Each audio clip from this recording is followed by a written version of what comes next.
Nice hier soir, la rencontre a été arrêtée 6 minutes avant la fin, le gardien de but cannois ayant été blessé à la tête par un projectile lancé des tribunes. Martin Zara. Sébastien Chabert a 20 ans et aux yeux d'une bande d'excités, un défaut qui mérite tous les excès. Être le gardien de but d'un club rival, une cible idéale pour de soi-disant supporters. Il restait 6 minutes à jouer et Nice, dernier du championnat, menait 1-0 à Cannes, quand deux gros pétards, lancés de la tribune niçoise, ont touché le jeune gardien de but. L'arbitre, lui, veut faire reprendre la rencontre malgré l'incident, mais le président du club cannois renvoie définitivement ses joueurs en vestiaire. Tant que j'ai à la Ligue nationale, je ne reprends pas le match. Le match aurait-il dû se poursuivre? Avant ces graves incidents, l'arbitre, M. Lalu, n'a pas jugé utile d'arrêter provisoirement la rencontre quand des fumigènes ont été lancés sur la pelouse. Plus grave, une boule de pétanque, des ciseaux, des pierres et même 2 téléphones portables ont été retrouvés sur le terrain. Les CRS ont fait leur apparition tardivement. Sébastien Chabert est resté plus d'1 heure sans connaissance. Il souffre d'une légère surdité et d'une lésion cérébrale, heureusement sans conséquence. Il a quitté ce matin l'hôpital.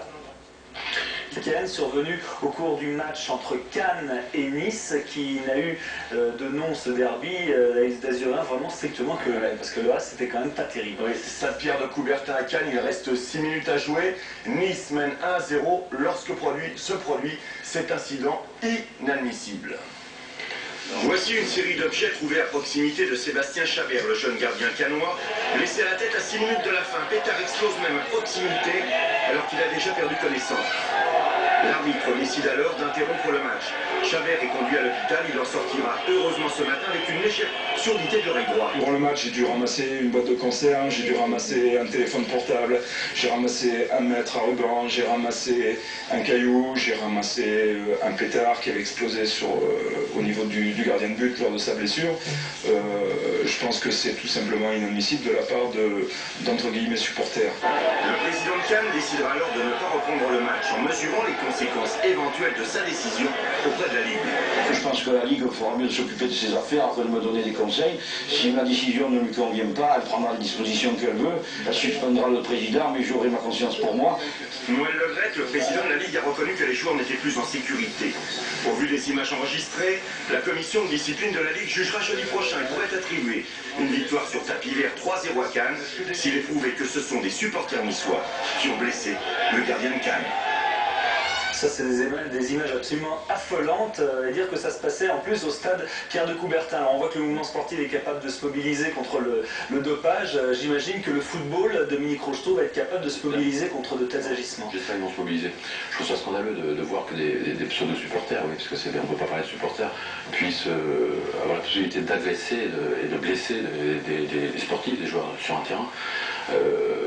Pour vous parler de la gravité des faits, notamment samedi, il y a plusieurs objets qui ont été retrouvés après le match. Alors une boule de pétanque, des paires de ciseaux, des barres de fer et 2 téléphones portables. Là, c'est le correspondant de l'AFP qui où va-t-on, quoi. L'AFP d'ailleurs a demandé une enquête auprès de la Ligue et de la Fédération et du ministère. Alors quoi faire? Bon, je crois qu'il faut être intransigeant. On a des systèmes de vidéo, maintenant je crois qu'on peut quand même retrouver les responsables. Il faut être intransigeant, il y a peut-être une part de responsabilité des clubs aussi, en l'occurrence. Bon, Nice se doit de gérer ses supporters, et Cannes doit gérer aussi sa sécurité dans le stade. Oui, parce que il faut être aussi plus rigoureux au niveau des clubs. Ces supporters sont quand même rentrés avec ce matériel. Je crois qu'il faut interdire les stades à ce genre de personnes. Pierre, il y a juste une dépêche qui vient de tomber, qui a porté de l'eau au moulin de Dominique. Les supporters de Feyenoord a décidé maintenant de ne plus jamais emmener de supporters à l'extérieur, pour les matchs à l'extérieur. Surtout qu'on les connaît en plus, c'est des petits groupuscules, là c'est 20 personnes, on les connaît. Voilà, on va essayer. Marie-Georges Buffet a également réagi sur cet incident. On se souvient que c'était déjà arrivé il y a 2 ou 3 saisons à Guillaume Varmus lorsque Lens était en déplacement au Parc Lescure, donc à Bordeaux.